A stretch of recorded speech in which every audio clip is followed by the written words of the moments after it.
Tonight's board meeting. May we have a roll call, please? Sure. Mr. Jablonski, Yes. Mr. Maloney, Yes. Mr. Zagami, Here. Mr. Helgeson. Here. Agenda item number 2, any announcements and statements from the audience?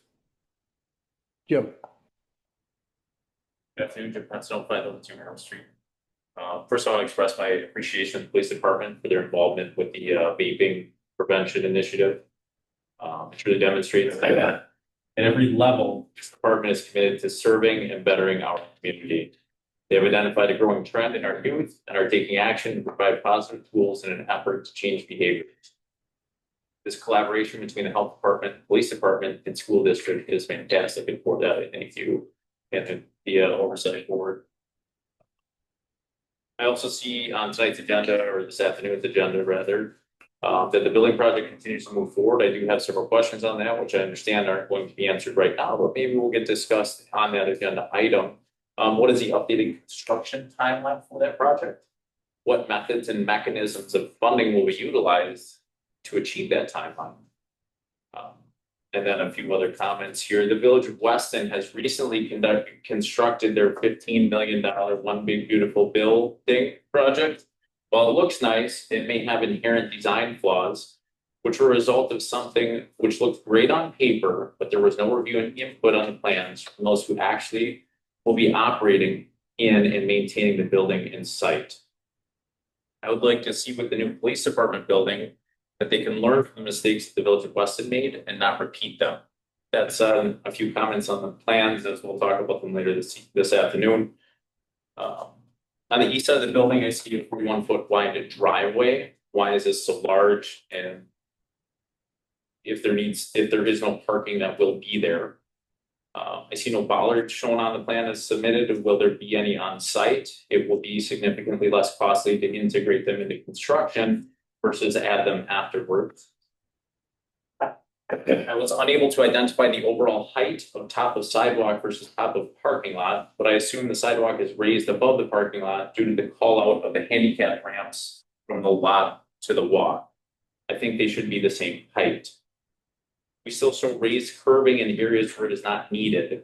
This site has a good amount of pitch to it, but I do not believe that water will flow uphill anywhere on this site. I would recommend placing even the ribbon curb, which is shown with a completely flat concrete ribbon with no rise to it. The raised concrete appears to only be used for aesthetics and has no true function in stormwater management on a majority of the site. The final finished elevation on the east side of the building shows higher. East side of the building for the parking lot shows higher than the actual building. How are we preventing water from draining and entering into the building? Is there a storm sewer catch basin or other stormwater management plan on the east side of the building to mitigate that? The shed also shows an elevation of 1258, and then the lot in front of it, which will have a significant amount of water runoff from the street and the higher ground surrounding it is also at 1258. So how do we keep water out of that building if they're the same height? I think the bulbs in the parking lot and exit road should be removed. They don't seem to serve a physical purpose other than adding visual appeal. We like cost of the project and the increased cost for snow removal and repair of the curbing, which will be damaged in the snow removal process. That whole area can just be squared off and no parking strips can be added, which are much faster to plow over and cause less property damage when doing so. The intent on the east and north side of the building is to be used by staff only. Can the excessive no parking striping be removed? I would think our staff can exercise discretion on where to park without 99 gallons of paint telling them where they're prohibited from parking. Is there a perimeter fence or can we show that as an alternate? Another local department just spent a pile of money adding a fence to protect those sensitive areas where staff may be late at night. And I think we should integrate a similar method to protect our personnel here, but it could get done at the time of construction to save costs. And again, I'll state that I would gladly attend any planning or review meetings if you would like me to offer insight on the design of the building. If my design recommendations are not welcome, please advise. And I'll stop. Thank you. Thank you, Jim. Agenda item number 3, minutes of previous meeting. Oversight Board meeting minutes of June 19th, 2025. Is Motion to approve. there a second? Second. Motion by Maloney, second by Jablonski. All those in favor signify by saying aye. Aye. Opposed, motion carried. Agenda item number 4, presentation of the 2024 Mountain Bay Metro Police Department audit. This will be the most exciting part. For today. Guys, in your booklets, if you want to follow along, by all means, going to start on page 9. So CLA is the firm that completed this audit. Same firm that does the Village of Rothschild audit as well. Page 9 really gives a nice overview of the revenues, expenditures, and any changes to the fund balance as a whole. Now, remember, this is just an 8-month snapshot, so we're excited after the following of 2025 to see a full year in completion. I think that'll be critical. Moving ahead, before I move ahead, what you're seeing on the left-hand side, when you see intergovernmental charges, public charges for service, what that's going to relate to is now on page 13. On page 13 going forward, you're going to see different notes. Those notes is essentially what's going to detail out in a higher degree of what each of those categories mean in and on page 9. And likewise, that'll continue on through, I believe, page 18. On page number 23, again, it's a bit more of a snapshot. We're looking at the budget to actual and the actual financials that have completed at the end of calendar year 2024. As you can see here, again, we're only looking at an 8-month snapshot, so it's nothing of substance really at this point. We are showing a positive overview in terms of a net position, but come with a grain of salt when I say that we still have to figure out what that joint finance from the past before the merger did occur. There's going to be some funding that will offset what some of that looks like going forward. And then fast forwarding to the end here on page 27 and 28, I'm going to say are the naughty portions of the audit. And what I mean by that is the 2 findings. The first finding is very similar to what we receive here at the Village of Rothschild year in and year out. We just don't have the size in terms of staffing we're on page 27. So on page 27, we just don't have the size to have other, I'm going to say, checks and balances that can help with internal controls, but we certainly try our best. Then on page 28, which is the second finding, what you're going to see here is some of what they call a material weakness, but really what this is, there was some journal entries that had to be resolved at the closeout of the final year. There was a few journal entries that the auditors would have liked to see and put into different accounts compared to where they were. So again, we've made that notation now for this calendar year for the end of 2025 to make sure that these journal entries are completed and done so in I'm going to say a sufficient way for the auditors themselves.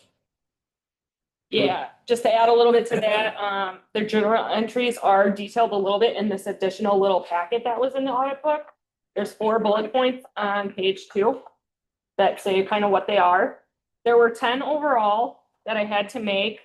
Some are not really significant to revenues, expenses. But the ones that I'll touch on just a little bit because they're going to affect 2025 now. The auditors had me move the fiscal agent charge to other professional services. We had it budgeted in auditor and accounting. So this year you're going to see that budget line go way over, but now audit and accounting is going to be way under. So I didn't know that until obviously just recently that they would care about that. So the other one that will be significant is since our insurance is overlapping, meaning May 1st to April 30th, they moved the 2025 portion to 2025.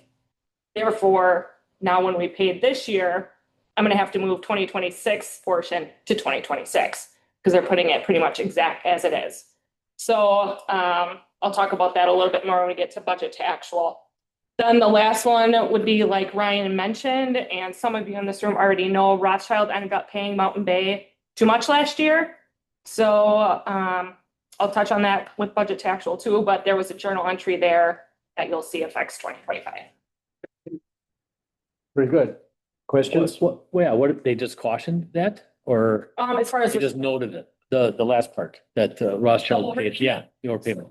We were discussing this last year. We discovered that we overpaid. We already knew that before they Yeah, came. but what was their finding on that? Nothing? No finding, but they had me do a journal entry to reflect Rothschild's overpayment. That will Okay. not show in this year. Okay, So I'll show you that when we get to the next well, that's fine. agenda. item. Okay, I just didn't know if they, No, it wasn't a finding, Hold just it up. again, how they decided to show. putting the departments together, right? Yeah, Okay, yep. all right. Ideally, to avoid some of that, if we'd have done it on 1/1 would have been best, but it's. Yeah, It is what it is. most of these journal entries that they gave me are definitely like because of the mid-year merge, they're one time. I hope to never have them do auditor entries for me. They shouldn't have to. It's a pretty basic budget, so. Putting this together was 20 years ahead of its time. So they're very lucky to have had this happen this quick. Good. Good. Just repeat the first one. Where did they say to put it instead of into audit expense? Other professional services. So, yeah, we already did, yeah, I'll talk about that. Thank you, Ryan and Melanie. Yep. Now we get to, Do Budget. we want a motion to approve? uh, Yes. we have a motion to approve the audit. Is there, it doesn't say discussion of possible action. It says presentation of the budget. It can still, so anything can have possible action that right above call to order. Following subject matter will be coming before the board for consideration of possible action. Okay. We can do that. Right.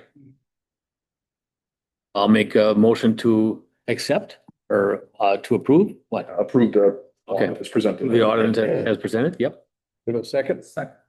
Motion by Maloney, second by Zagami. All those in favor signify by saying aye. Aye. Aye. Opposed, motion carried. Now, budget to actual. Okay, so, yes, as I said, there are a few things I want to point out on here. One, you'll see that intergovernmental charges from Rothschild are now over the 50% mark. Again, that is because the auditors are taking our overpayment and pretty much moving it to this year. The amount for that was 121,704. Between the stuff yet to be figured out between the prior police department, et cetera, that just has to be something that we work out in 2025 as we ran out of timeline. The next, again, on the expense side, other professional service and auditor accounting. You will see that. Other professional services is greatly over now. And again, that is because I had Elizabeth already move the one installment to fiscal agent charges over to the new account that the auditors wanted it to. And then similar to that, the insurance categories toward the bottom of the expense side, some are over, but again, once I move 2026 portion out, as that is how the auditors did it last year, it will bring it down to more of what we budgeted for. That's on. Because it will only reflect truly the insurance that's in 2025. It's in the second page of the budget to actual, like 3/4 of the way down.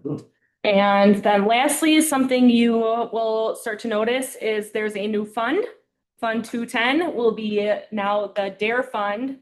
Prior, it was its own bank account, and Chief Hunt decided that it's okay if we pretty much bring it to the main bank account, but have it as a separate fund for tracking purposes. Later this year, I also hope to create a K-9 fund for similar reasons. A what fund? K-9. Okay, yep. Yeah, that'd be smart. Good. So those are my updates. Are there any other questions? Obviously, I included a breakout of the donations on the following page. So there you can see what's general, what's K-9 related, and what's specific to the K-9 fundraiser. Yep. I thought was such a high budget amount there that it would be good for you guys to see how much is truly to where. Good. Can I jump in on a couple things? Yeah. Yeah, I just want to jump in on some of our revenues. 46,210, that is our department fees. I just want to explain a little bit where some of those fees come from. We do a lot of open records requests and we do a lot of fingerprints, and we're one of the only places that does fingerprints. So that's a huge revenue every month for us to be doing fingerprints for people. It takes time from somebody's day, and we get $50 a fingerprint, but we get a lot of people coming in for permits for whatever. So that's a revenue that years ago we never captured, and it's a service that is very good. So donations, if you go down to, On the fingerprinting, so personally, a family would come in to get fingerprints on their kids, or what do you mean? if you want to carry concealed permit from another Okay. state or from the state of Wisconsin, So what's the you highest need a permit for a teacher, percentage that they come in for?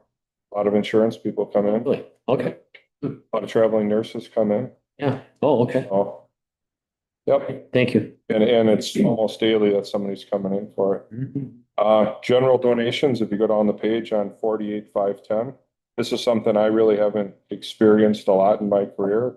And if you look at where that account is, it's $71,000. It's kind of amazing that we get a lot of donations here at the police department for different things that we need to start spending as time goes on here too. Some sale of property, a lot of the sale of property has to do with guns under the miscellaneous. And then if you go to the next page, halfway down the page, the 342, as you can see, the firearms supply is over.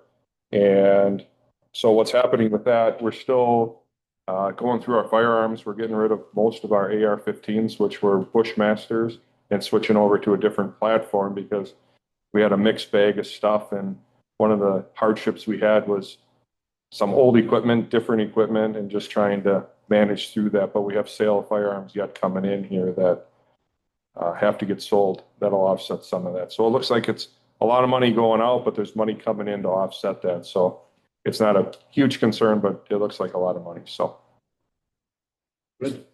Very good. one of the other things on the firearms is we bought into the SWAT team. That was something we decided when we came together, and we ended up buying, we have one of our individuals, a sniper on that team. So we ended up buying a specialized gun for that. I call them the Chris Kyle gun because that's really what they look like. So anyway, I just thought I'd explain a couple of those things. Good. Jim, thank you for your donations. Agenda item number 6, discussion and possible action regarding flock camera contract. Okay, this came to the Oversight Board last month. Nick made some phone calls on it. Flock basically is 18,000 a year for us, and that is to have the 6 cameras. It's $3,000 a camera. We could have a 3-year contract or a 5-year contract. I would just recommend, we're going to have Flock for a period of time. Just go with the 5-year contract. If we nix the contract, bid contract, where we can do that, we can break the contract. But I just don't want them to give us an upcharge coming up here again, or say, now we changed our criteria, now you got to pay more money. And so far, Flock's been good for us. We track a lot of people on Flock, and we have the whole United States the way we're bought into it. We had one success story out of, I think it was Oklahoma, that we fought somebody on Flock, and that's how they ended up getting caught. So there's a lot of good success stories on it. I always think it's a lot of money. But if you saved somebody's life because of it, or had an abduction and helped out, I mean, it's all good stuff. But I would just recommend we go with the 5-year contract. It doesn't cost us any more or any less. It's still the $18,000 a year, and we're billed on a yearly basis on it. With no additional charges, they can only do it at 5-year then, instead of, okay, Correct. all I right. have that fear factor in this whole, because all of a sudden they're going to say storage is this. Now you owe us more money, and or however it goes. But so when Nick called down there, I thought it was population. He thought it was size agency. It's size of agency. So again, we're not going to grow to a point to get to a different point, but every year, you know how everything gets expensive. So I would just recommend we approve a 5-year on it and run it out and see how it all goes. Good. Questions for the chief? Do we have a motion? Do we have a second? I'll second, go ahead. Motion by Zagami, second by Jablonski. All those in favor signify by saying aye. Aye. Opposed? Motion carried. For the 5-year contract? 5-year contract. 18,000 a year. Right, Hushain, the 5-year? Yeah. Okay, agenda item number 7, discussion of possible action regarding the grant for Marathon County Drug Coalition. Just thought I'd bring this to everybody's attention. I signed an agreement with Tricia Ostrowski up at North Central for the health department, and What this is for is we've done a vape diversion program at the school, and this has been a year and a half that we've been doing it already. And they had a new person come in from college, got hired. She had a presentation, and I asked the question, well, where's the money for us for some of the things that we do? And here we find out that Jewel had given a pile of money to them on a settlement, and they agreed to give us $8,000 a year for the next 15 years for what we're doing on our vape diversion program. And we have no obligation to use it for whatever we want to use it for, as long as we continue with the programs that we're already doing. So how the vape diversion program happens is someone's caught in the school with a vape device. They have an opportunity to go through a class, which is taught by our officers with the health department. And they go through a class and have open discussion, stuff like that. It's an education program. If they complete the class, their charges drop, and hopefully they don't reoffend. But it's been working for us. It gives us more interaction with the students, and some of the students have talked to younger students. So I guess if you save one out of the program, you're doing a good job. So there's a small fee on the program, and we could probably waive that now with some of this money we have coming in here. But it's been working out really good for us. So I guess their classes. I think it's 6 sessions that Matt is the teacher for it. And we started this without any direction from the health department. This happened with Gina from the school, and we sat down and just created a program, and it's taken off, and it's kind of been a little bit of a model program for other places. So, you know, we have 5 SROs in the school, and we've never had these opportunities in the past. So it's a great opportunity for us. He's our DARE instructor as well. So now they took that and incorporated it into DARE as part of these programs. Then we have child safety stuff that's in there, and cell phone usage, and taking pictures and sending them and stuff like that. So Yeah, the vape detectors we have in the schools, I think we're up to 20 some devices or so. They're primarily high school, junior high, and I think we had a couple in the middle school. But I think we're pulling them out to actually put them in more bathrooms in the high school. That's typically how they get caught because they're instantaneous. Then the principals and the SROs get a text the minute they go off, and they're pretty sensitive. So if you go in there and you try to vape, like it's within a couple seconds. So even if we don't catch them at that time, we can usually pick them up on a camera then, and we'll know who they are. So Is vape everything now? Like they don't try to do a cigarette in the bathroom? I think there's some of that, but vapes are, It's so convenient, so easy. yeah, now you can link them to your phone and all kinds of stuff that it's just, technology is unreal, and it's. So what, you link your vape thing to your phone? Yes. Uh-huh. Why Do what? would you link it to your? Oh, to pay it for Venmo. I get it. Stand all. I get it. Oh, that makes total sense. Yeah. Other people understand it more than I do. Yeah. But I don't know, they're like little computer devices. It's not like they used to be, and done a great marketing campaign Yeah, on they're it. tracking you. I'm slightly out of the loop on it, I'll Is admit. there any education to what's in the juice? That it's bad? Or no? Yes, but Okay. That's what this program. there's so many variations that are in there because you can get THC vapes and so. Okay. You see the detectors that are in the school? Like, what does the detector it's look like a smoke detector. like? So the general public wouldn't know really any difference between that or a smoke detector. It's just what it looks like. But they're highly sensitive. So if you're with one of the SROs, it's a vape detector, just like that. No. Oh, So at that point, they'll go to the area, but do you check that person? Well, What if they left the room? it all depends. So a lot of times they'll hide the stuff on them and no. they don't always, search the student, right? Because they have rights to, I guess. But sometimes they catch them red-handed. Yeah. Sometimes they try to flush them down the toilet. And we don't always get those, but we usually end up having to get somebody in to unplug a toilet. Right, I was gonna say, yeah. So, it's as bad as it's ever been. I mean, it is definitely on the rise. And Jason would know more. He's in the school and Right. it's the SROs and how these programs are working and what the feedback is and stuff like that. Yeah. You hear stuff on that. Is there a way to do a longer contract? No, because this is the Jewel money from the settlement. It's 15 years. So 8,000 a year for 15 years every year. And they're still selling.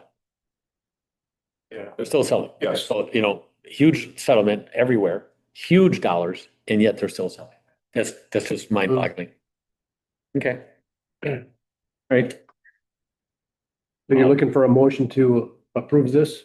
I already signed the agreement because there was no touch on our end of it. And I would like the oversight board to agree, to accept it and Maybe to acknowledge. yes. Yeah.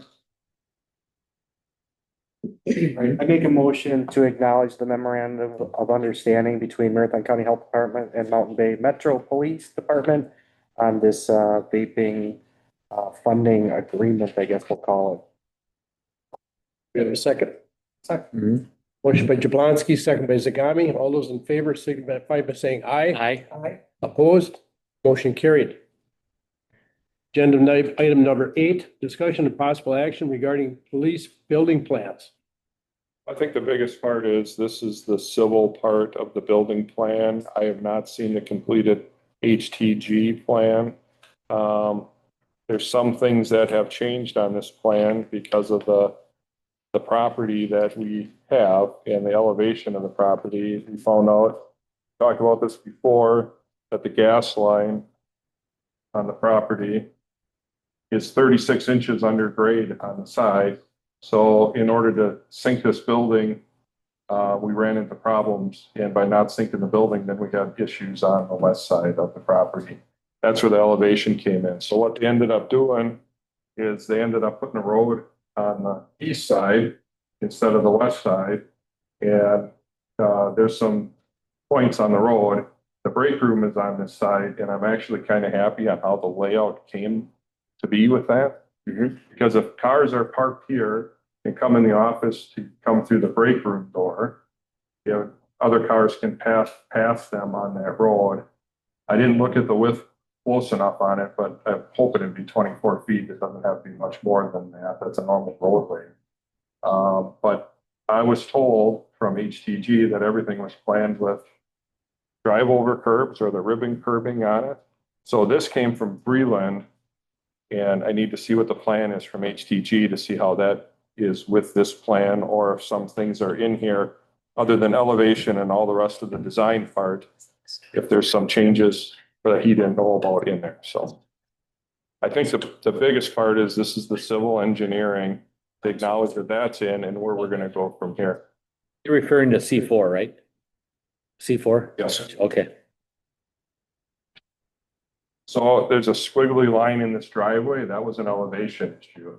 Mhm. They didn't know if they would have made it straight. They were worried about the grade on it, so they put a curve in there. All this stuff can be changed, if as long as it fits in the civil engineering through HTG.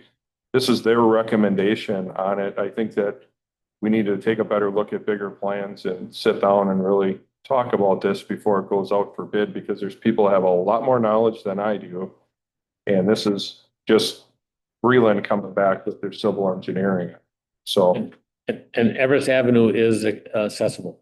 yes, Okay, good. there's some maintenance that has to be done to it because there's a small section in there when you're looking through this that is uncompleted. Right. I have talked to Michael about it already, and maybe when we do a project close by, maybe they can jump on that, or maybe And ownership and easement is not an issue. we own right up to it. Right up to Village of Weston property. Good. So I don't know if I can answer a lot of questions on this, but I'll try. Question, just a recommendation. I think we should set up the plan to the gas company, regardless they didn't communicate with you or whatever. Still, we should give them a set up the plan when it's final. Mhm. And also, where do you have the garbage can or garbage container? Have the people who pick up the waste, take a look at it to see if they can turn their vehicle and back to that So area, if they can do a 3-point type, yeah. right? Right here you're staying, is where the proposed concrete pad will go for the generator, and then was the summer right here was the. That end of the parking lot, north end, straight up. Yeah. Straight up. That's by the shade, right? by the shed? There, yep.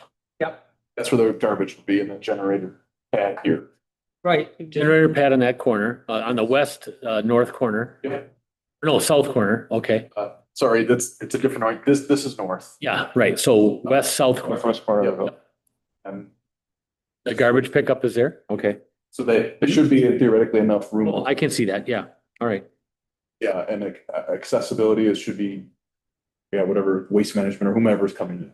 I mean, I if we, would ask them to make sure Yeah. they agree with it because the truck, the length of it and width of it and how he's gonna back it up to it. It Well- wasn't becoming an issue. and maybe it might have to be on a 45-degree angle or something. You know, because if you have parked cars back there, how are they gonna get a pivot to come around, head on? And Yeah, maybe if you just 45-degree angle the containers, it might be better. I think there was 34 feet. I'm not sure how much was. Is there? No, that's quite a bit. I tried to take a look at it.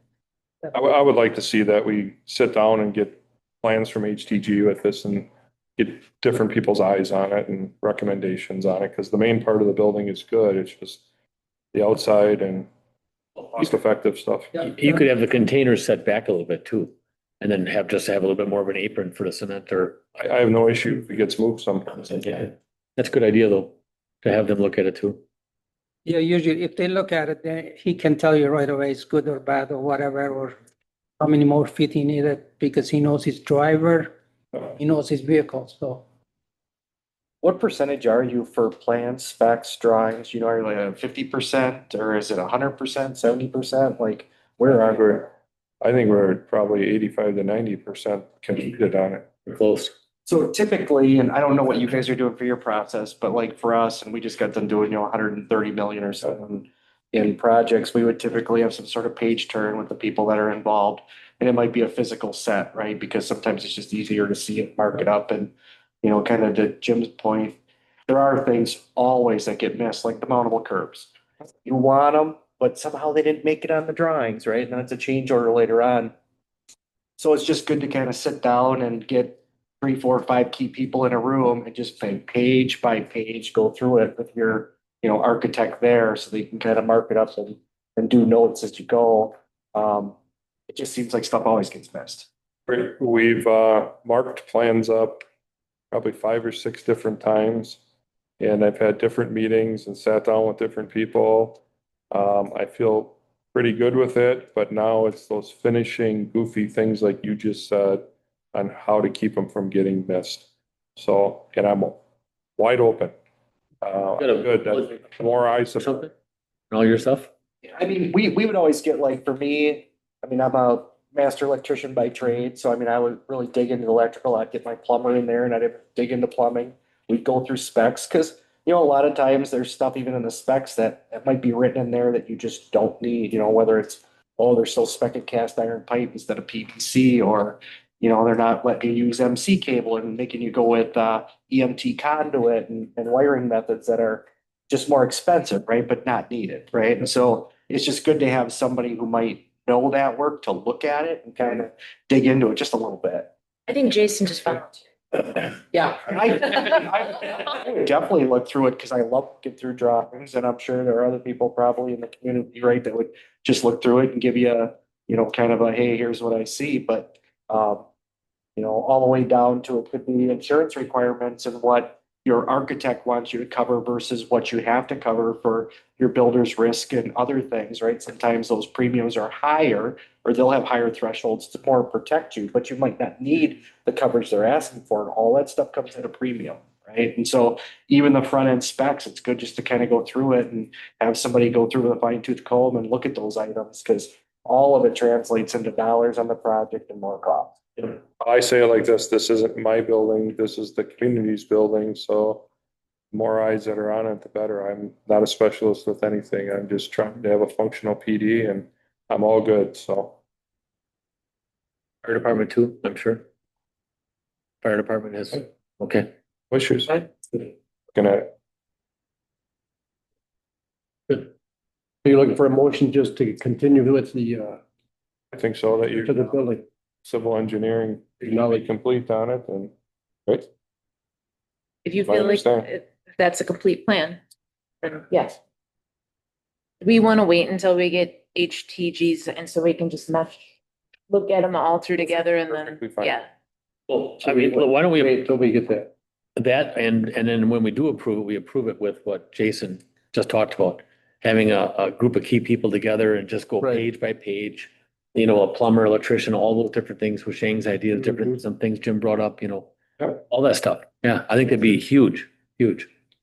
The other thing that we should just mention was we did not receive a separate budget motion in the state budget for funding. Right.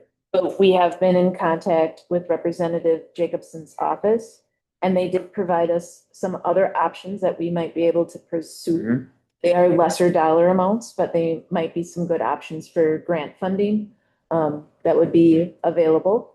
So we'll pursue those options. And I know there are still unassigned funds, but how those would get assigned or budget motions going forward, that hasn't been determined at this point because the budget is passed, is gone through, so. Right. But, you know, merging departments and working together with two communities, which we've never done this like before. That's a no-brainer. So has someone written a letter to Trump? You got tons of money. Okay. Jamie, you up for that? No? Okay, No, we have not written one to the federal government. okay. But I think that potentially our timeline at this moment would be likely bidding out in 2026 and construction 2027 is the potential timeline at this moment. So Jacobson, okay. Did we do anything with Tiffany? Or no? No. Oh, okay. I mean, we got a local representative right here that would jump all over that. But very good. Moving on to agenda item number 9, discussion and possible action. Just, so that's gonna just go to the next month, right? Right. Okay, all right, got it. Thank you. Agenda item number 9, discussion and possible action regarding day-to-day operations, including monthly report and Rothschild area municipal court. Chief. Most of the board members got our quarterly report. We were a little bit behind here. Things get busy and things get pushed back a little bit here, but I think a couple things in the quarterly report, and I know we talked about this in Weston, is if you go to page number 5, traffic enforcement is up and warnings are up, calls for service are up, and I think things are moving along really good in the police department. And when I was at the Weston board meeting, they had somebody brought up the point of, well, cars traveling on Camp Phillips Road. So I stuck an officer out the next day and they clocked 500 cars in a 4-hour period and wrote 2 citations. And the fastest one was 47 in there. So what we're trying to do is hit on these traffic complaint areas, but the numbers you're seeing here for the first quarter, those are just day-to-day activities. Those aren't really anything special added to that. And they're true and accurate numbers. I feel good about where we're going with them. We report them exactly the same every month. So there shouldn't be anything in there inflating them or not inflating them. So moving on, a couple other things. We talked about firearms. We're still trying to get through AR-15s, get the one make and model of them. We completed alcohol compliance checks, again, with North Central Marathon County Healthcare Center. In Weston, Rothschild, and Schofield, there was 18 good checks out of it, and there were 7 citations that were issued for people that failed on it. So they set the last ones up. So Marathon County Health Department brought in their own people, but we ran officers out, and we have people that watch on the inside, they're observers, and then an officer on the outside, so there's some safety for them. But a lot of places will look at the card and don't think it's right and sell anyway, and it's an education thing. So we still have to do those. I know people get pissed about it, but it's just some of the things that we have to do. Bartenders required to do continued education. I mean, back in the day when we had them at the grocery store, anyone that failed that had to go back and get education. And then the bartender on duty, you know, that person or whoever the supervisor was, they also had to go back and get retrained. I just don't know, is that still happening? I would say that that's probably on the business, Okay.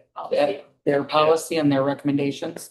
Yeah, but that's the issue. I mean, so we took it pretty seriously in the grocery store, Yeah, but maybe some places don't. Right. And if you lose that bartender license, if that person can't bartend, you will quick to have that person back in for some retraining. And it's a big deal when, we had 40 or 50. Not every establishment's that good about that. Yeah, okay. I didn't know if Marathon County required that, so. There's no trickery in this. We mail letters out, we mail follow-up letters out, and we again mail letters out, and we're just trying to tell the establishments, hey, look, this is happening. It's a real thing. Don't do it. This last time they started at 3 p.m, so it's not like it was a night crowd. So it's less busy, so it should be easier to recognize young kids coming in and trying to buy alcohol. So anyway, we continue to do that. So, Get complaints? I'm sorry. Did some establishments call and complain? Not on this batch. Okay. Some of them were doubles, so they could risk losing their license. And our policy was if they don't look 40, you're checking them, period. Yeah. And I would just say, hey, ma'am, this is a compliment. Can I see your ID? So, yeah. Or if Ryan shows up with his checkbook, I mean, Yeah. that tells you. Like, oh, you're in. You can get the Mogan David, don't worry. Yeah. The TJ's one, yeah. You want a brown bag with that? Yeah. The rest of the day-to-day operations, everything is going the same as it has been. I think things are really good. But that's, again, if you run into the officers, ask them, have a conversation with them, and just trying to do the best we can with what we have. So I'm very appreciative of everybody. I have the municipal court on there at some point. I thought we should start talking about this. I would like to do a different merger with that municipal court between Weston and Rothschild. But I think right now with this building, when the building is ready to go and we start slating this building out to be built, I think that's really when we need to have that conversation. And I think we just leave it to this. Over to court, right? We Right. talked about that already. Yep. I Okay. just think I'm probably at this point, I'm a little premature. I was hoping we'd be started on the building already for next year. I understand everything, but when that building starts, or we have a date that it's going to start, we need to talk about this municipal court because it's going to move into that building and we need that agreement to be changed a little bit. So, any questions on, Have an agreement ready for it, or you're gonna rewrite it? what's that? You're gonna change the existing agreement? Just for the municipal court. Yeah, only. Right. Yeah, so it's more of a true merger and that the oversight board oversees the municipal court instead of one municipality, but it's in a building owned by 2 municipalities. I just think it's the right way to go, but I think I was hoping we could be farther along, but we're not, so we just have to do it when we get closer to that building started. Only an intergovernmental change, though. I'm Right. not going to change anything with the state. Correct. So we need a motion to approve. No. No, We're good? No, I'm good. good with good. Okay. Moving on to agenda item 10, announcements and statements from the Oversight Board. Nothing for me? Agenda item number 11, consideration of motion to adjourn to closed session pursuant to Wisconsin statute, section 19.85, para 1, para C, considering employment promotion, compensation, or performance evaluation data of any public employee over which the governmental body has jurisdiction or exercises responsibility to discuss employees' wages and compensation. Do we have a motion to adjourn to closed session? So moved? Second. Motion by Maloney, second by Jablonski. All those in favor, I signify. have to- Roll call. Roll Yep. call. Should the mayor stay or no? What do you think? No? No? Okay. Mr. Zagami. Mr. Maloney. Yes. Mr. Jablonski. Yes. Mr. Helgeson. Yes. Hold on, Oh, yeah, I hold on. don't know how to turn that off. Does Ryan come back? I think he's just. Oh, he's probably getting us